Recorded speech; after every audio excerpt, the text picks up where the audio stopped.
चला तर मंडळी, आज बनवूया झणझणीत अशी फ्लावर मटारची भाजी, ती पण हिरव्या वाटणातील। नमस्कार, मी प्रज्ञा, स्वागत आहे तुमचं माझ्या चॅनलमध्ये। तर यासाठी आपल्याला लागणार आहे फ्लावर, थोड्या मोठ्या साईजमध्ये मी कापून घेतला। 1 वाटी मटारचे दाणे। एक वाटण बनवण्यासाठी आपल्याला लागेल 7 ते 8 हिरव्या मिरच्या, आपल्या आवडीनुसार घ्यायच्या। आलं, लसूण, खोबऱ्याचे काप, खसखस, काही खडे मसाले घेतले, दालचिनी, जायपत्री, चक्रीफूल, दगडफूल आणि कांदा तव्यावर भाजायला ठेवला। ह्याच्यामध्येच खोबरं सुद्धा भाजून घ्यायचं आहे। चांगला गोल्डन रंग येईपर्यंत आपल्याला हे भाजून घ्यायचं।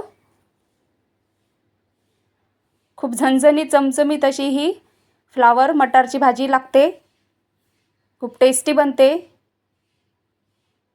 कांदा खोबरं चांगलं भाजलं की त्याच्यामध्ये खडे मसाले आणि मिरच्या भाजून घ्यायच्या आहे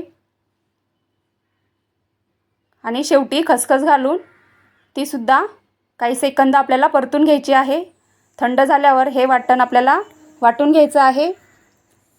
तर याच्यामध्ये काही आलं, लसूण आणि कोथिंबीर घालून याची छान अशी पेस्ट बनवून घ्यायची।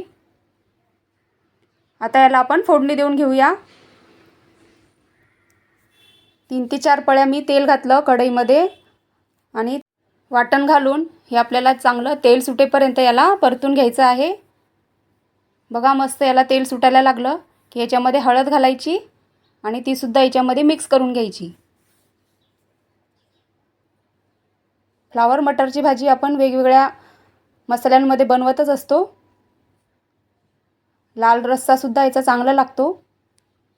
आता हे छान मसाले परतले की याच्यामध्ये मटार आणि कोबी घालून घ्यायचा आणि तो सुद्धा याच्यामध्ये चांगला मिक्स करून घ्यायचा आहे आणि याच्यावर झाकण ठेवून आपल्याला 1 मिनिटभर या मसाल्यांमध्येच होऊ द्यायचं आहे।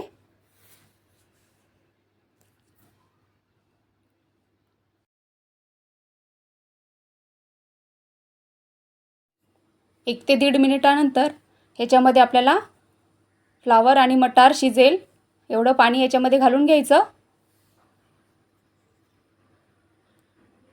आणि चवीनुसार मीठ घालून फ्लावर मटार आपल्याला शिजवून घ्यायचं आहे।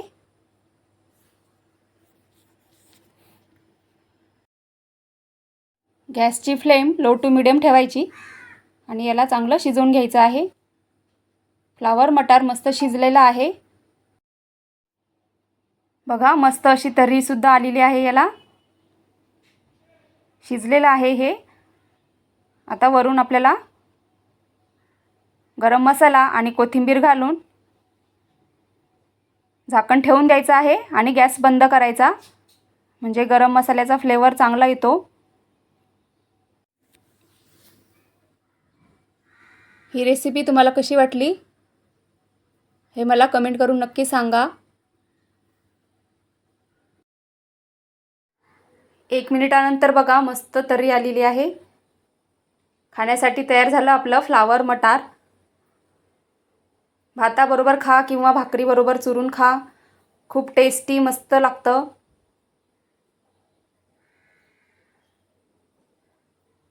माझ्या रेसिपी जर आवडत असतील तर चॅनलला लाईक करा, शेअर करा आणि सबस्क्राईब करा। कमेंट करायला विसरू नका आणि एक लाईक तर कराच। हा व्हिडिओ बघितल्याबद्दल तुमचे धन्यवाद। भेटूया नवीन रेसिपीसह, तोपर्यंत